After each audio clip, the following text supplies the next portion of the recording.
The low hum of an early motor carriage broke the silence of the countryside road. Villagers stopped. Some turned, others simply stared, because machines like that did not pass through places like this, not without reason. Old, rusted, and long untouched. Then it stopped. For a moment, no one moved.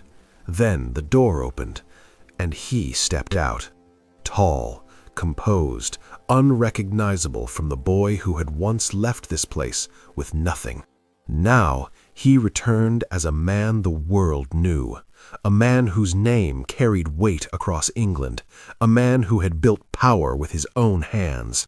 But as his eyes lifted to the house beyond the gates, none of that seemed to matter, because this was home, or at least what remained of it. The gates creaked open slowly as the Duke stepped inside. 15 years. That was how long he had stayed away. 15 years since he walked out in anger, leaving behind the only person who ever truly stood by him, his mother. Now the house stood silent, empty, cold.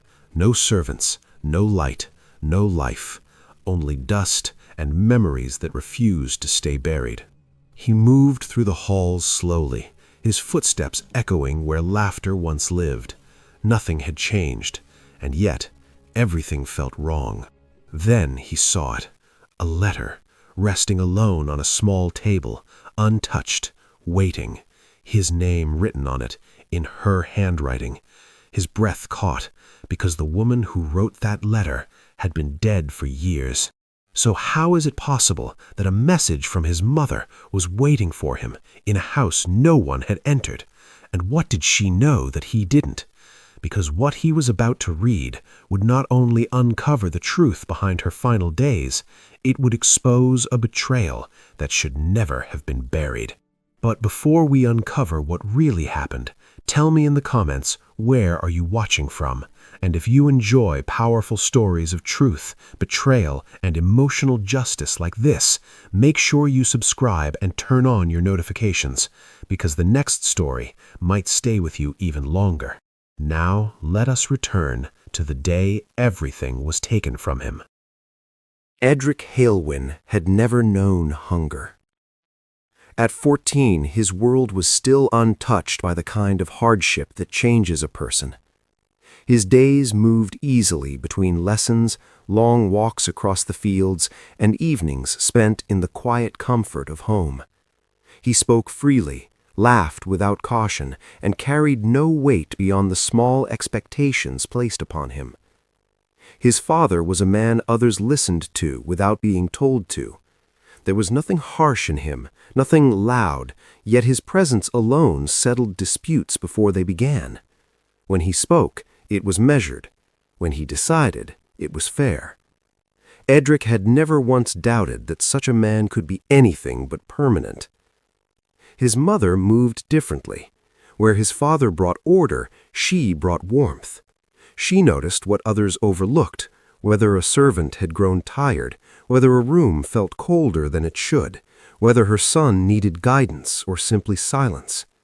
She never raised her voice, yet her words remained long after they were spoken. That night had been ordinary.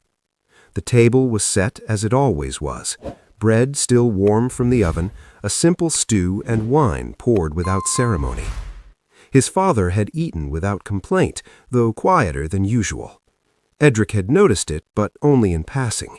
There had been no sign that anything was wrong. His mother had asked if he was tired. He had answered that he was not. That was the last full conversation they shared as a family. By morning, the house had changed. His father did not wake.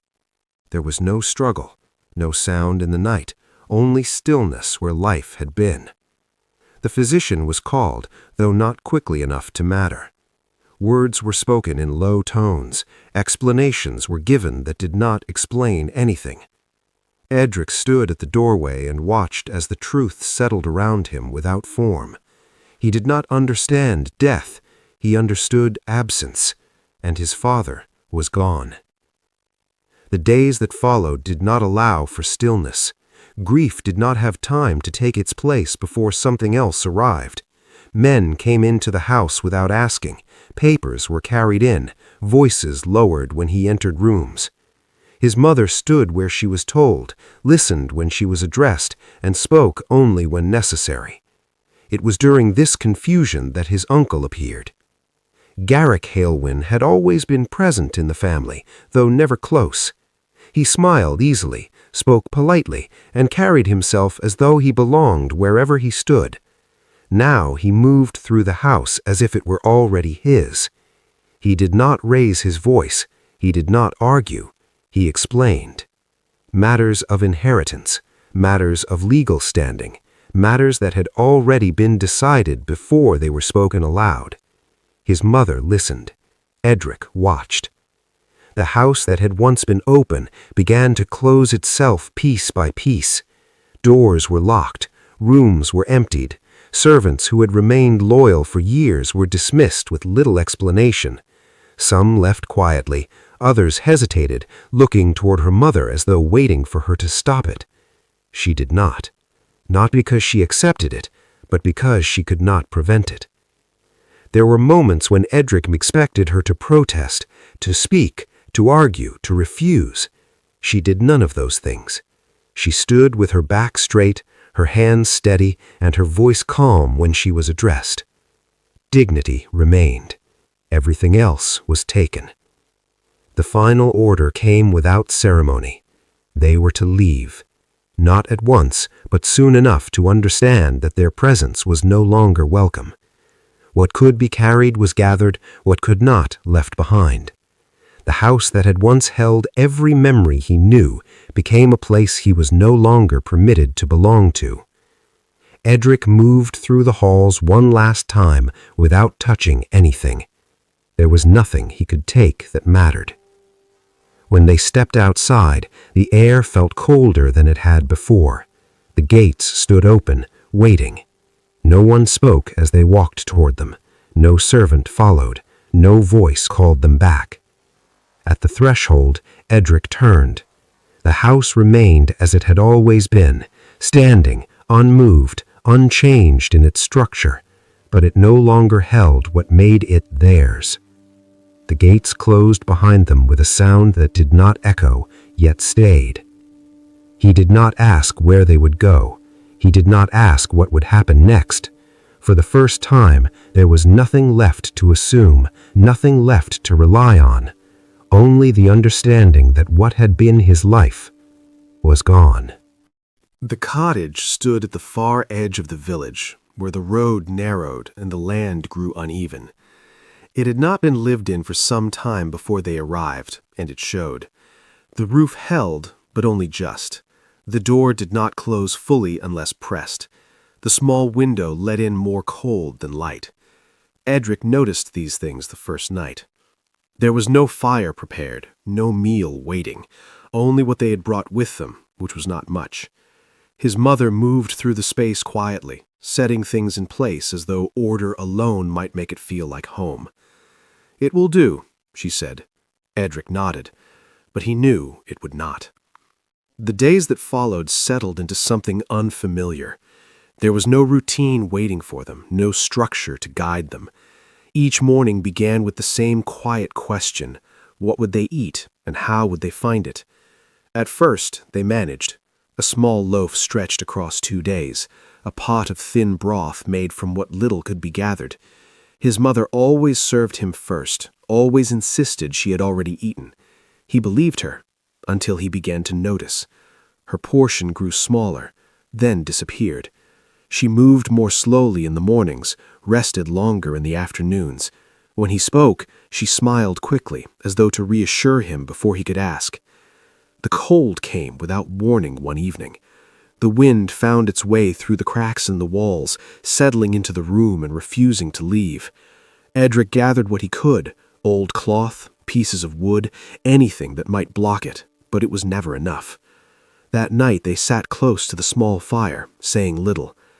He could hear it then, not loud, not meant to be heard, a soft, unsteady breath from across the room. He turned slightly, His mother sat with her back to him, her shoulders still, her head lowered. For a moment, he thought she was simply tired. Then he heard it again, a quiet sound, quickly stifled. He did not move. He did not speak. He understood. She was crying, and she did not want him to know. Something inside him shifted then, not suddenly, but deeply. It was not anger, not yet. It was something heavier, a recognition that what they had lost was not returning on its own. The next morning she spoke as she always did. "We will manage," she said. Edric looked at her for a moment longer than usual. This time he did not answer. Days passed. The village had not changed, but the way it received them had. Where once there had been greetings, there were now brief nods. Conversations ended sooner, doors closed more quickly. No one spoke against them, but no one stepped forward either. It was on one of these days that the man arrived. He did not come quietly. The sound of metal carried ahead of him, clear, sharp, deliberate. By the time Edric reached the center of the village, others had already gathered. The man stood beside a cart, arranging what he had brought. Swords. Not like the ones Edric had seen before. These were balanced, polished, shaped with a precision that drew attention without effort. Even those who knew nothing of such things could see the difference. The man himself said little. When he did, it was direct. A few words to those who approached, enough to explain what was needed, no more than necessary. A wealthy buyer arrived not long after. There was no negotiation, only inspection and agreement. The exchange was quick, efficient. Edric watched from a distance. He was not looking at the swords alone. He was watching the man, the way he moved, the way he worked, the way others treated him, not with familiarity, but with respect. There was something in it, something Edric recognized without fully understanding. Power. Not taken. Earned. For the first time since leaving the estate, he saw something that was not returning. He saw direction. That evening he spoke. "I will go with him," he said. His mother did not answer at once. "You are 15, she replied after a moment. "I am old enough." She turned slightly, her expression unreadable. "For what?" she asked. He held her gaze. "To return," he said. Silence followed, not empty, but full. She did not argue, she did not raise her voice, she did not try to hold him in place. Instead, she nodded once. That night, neither of them slept easily. There were things that could have been said, questions that could have been asked. None of them were. Morning came without ceremony.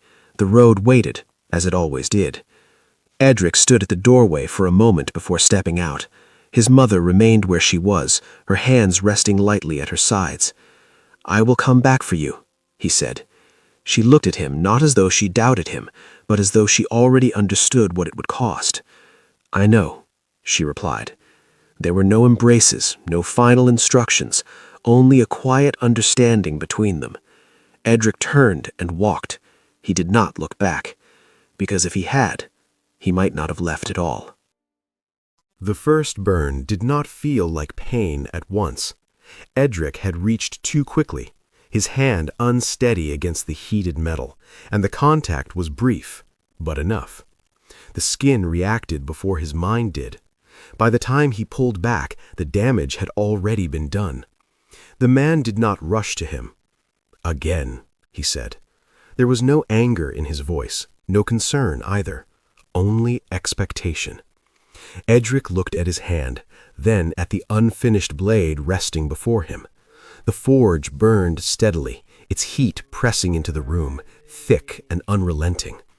The air smelled of iron and smoke, of effort and failure repeated until it became something else. He reached forward again. The days that followed did not offer relief. Morning came early, and work began before the light had fully settled. His hands hardened, then split. His arms ached in ways he had not known before. Sleep came heavily, but never long enough. Mistakes were corrected without softness. Precision was demanded without explanation. There was no praise, only silence when something was done correctly, and correction when it was not. At first, Edric worked to keep up. Then he worked to understand, and slowly he began to see. The blade was not shaped by strength alone. It required patience, control, a steady hand guided by something deeper than effort. Each strike had purpose, each adjustment mattered. The smallest imbalance would carry through to the end. He learned to wait, to observe, to begin again without frustration. There were moments in the quiet between tasks when his thoughts returned to the cottage, to the dim light, to the sound of his mother's voice, steady even when everything around her was not. He remembered the way she had hidden her hunger, the way she had stood without complaint. Those memories did not weaken him, they steadied him. Each movement at the forge carried something of that weight. Each lesson was not only learned, it was held. Time passed without announcement.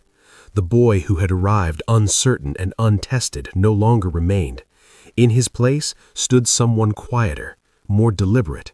His body had changed, shaped by labor. His mind had sharpened, shaped by discipline. The man he worked under spoke more often now, not in praise, but in acknowledgement. "You understand," he said one evening, examining a finished blade. Edric did not answer. He did not need to. Years moved forward in this way.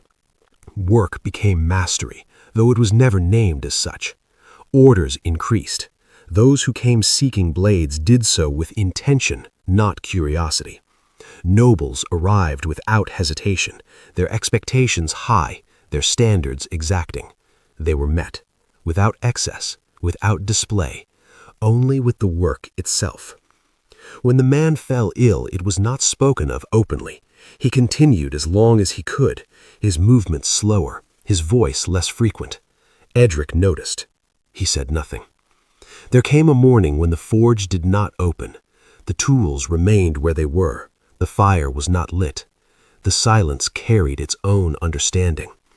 What followed was handled without disorder. The affairs were set in place. The work passed on. There was no son to inherit it, only the one who had remained. Everything was left to Edric. The forge, the land, the name that had been built through years of discipline and precision. He accepted it without display. The work continued, and with it, something else grew.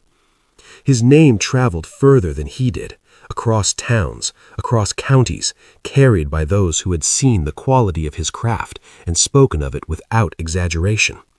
Requests came from places he had never visited, commissions from those whose influence reached far beyond the forge. Wealth followed, not in sudden abundance, but in steady accumulation. Land was acquired. A carriage replaced the long roads once walked on foot. Later, something newer, a motor carriage, rare and spoken of, became part of his movement, not as a symbol, but as a tool. He did not change his manner. He did not seek attention, but his presence was noted, respected, established. There came a moment, though not marked by any particular event, when he stood apart from the work and saw what had been built. Not just the forge, not just the name, but himself. The strength that had been shaped, the control that had been learned, the distance that had been traveled from the boy who had once stood outside a closed gate with nothing. He stood in the quiet of the workshop, the tools resting, the fire low. There was nothing left to prove here, nothing left to gain, only something undone.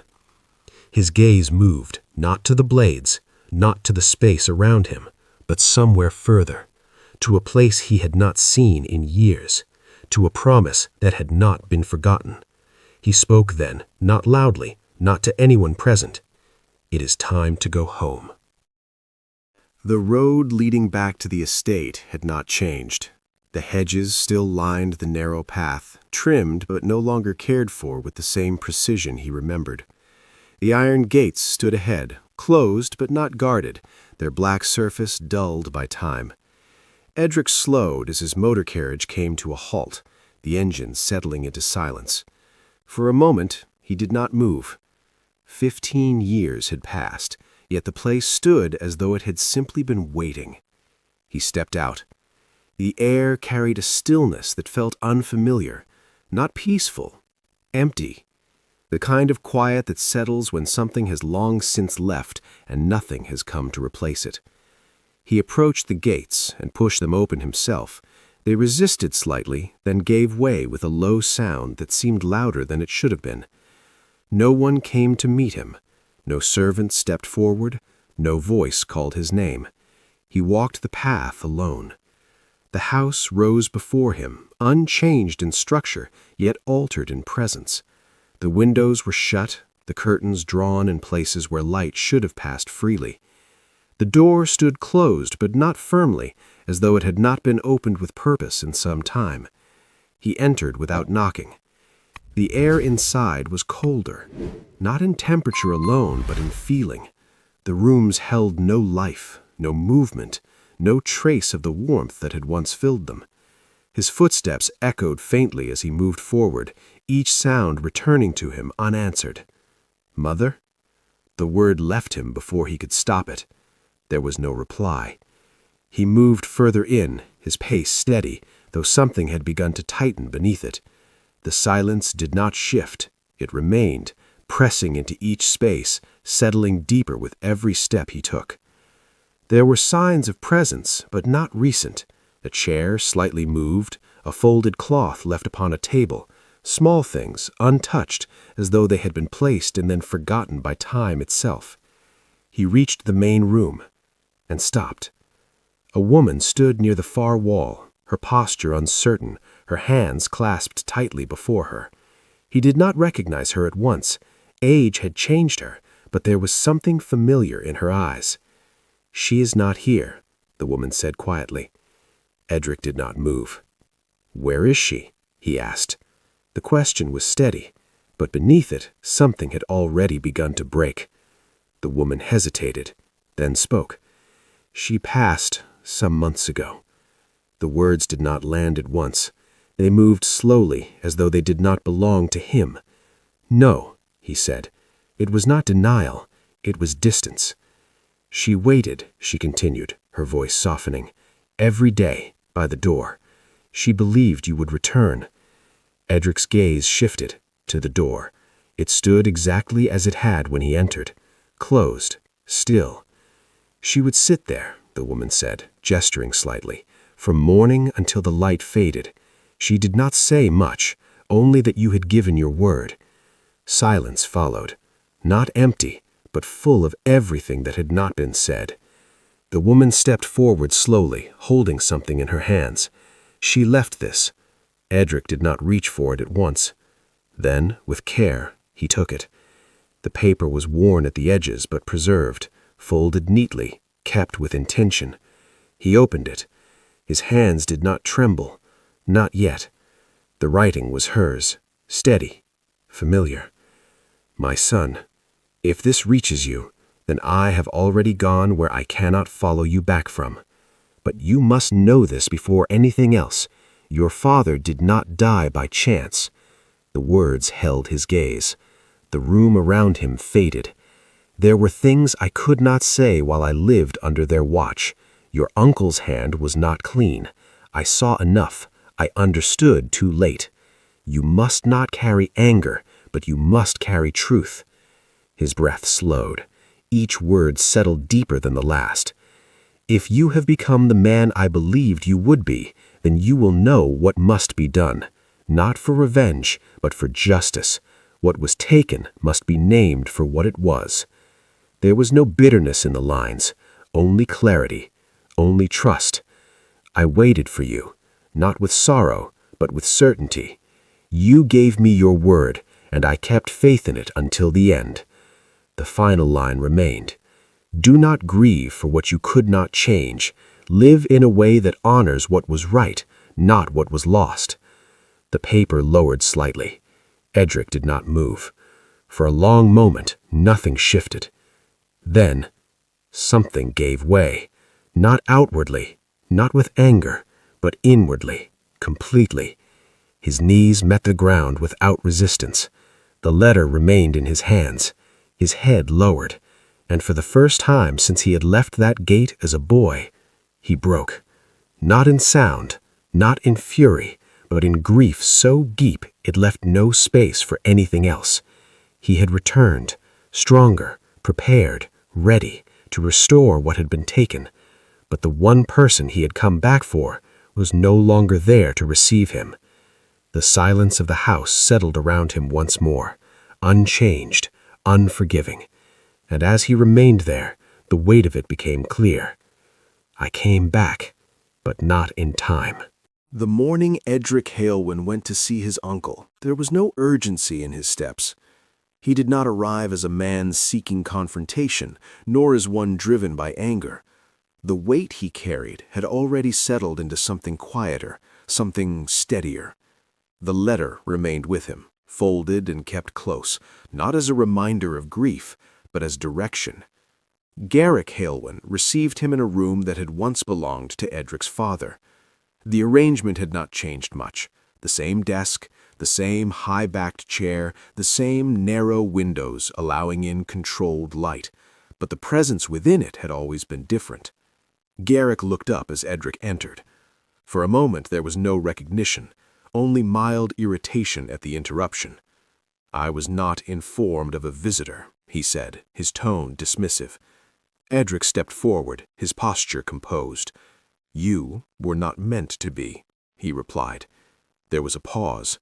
Garrick's eyes narrowed slightly as he studied him more closely. The boy he had known was no longer there. In his place stood a man shaped by years that had not been witnessed within these walls. Still, he smiled, a familiar, controlled expression.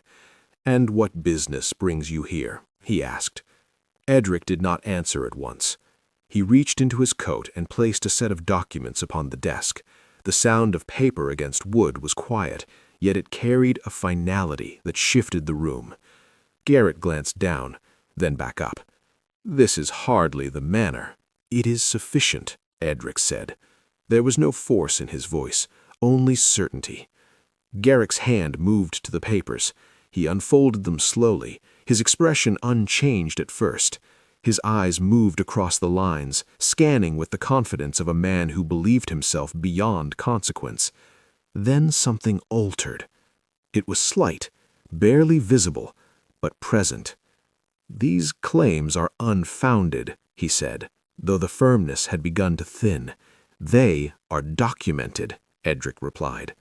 Another page was turned. More evidence, witness accounts, financial records, signatures placed where they should not have been, transactions made under authority that had never been his to hold.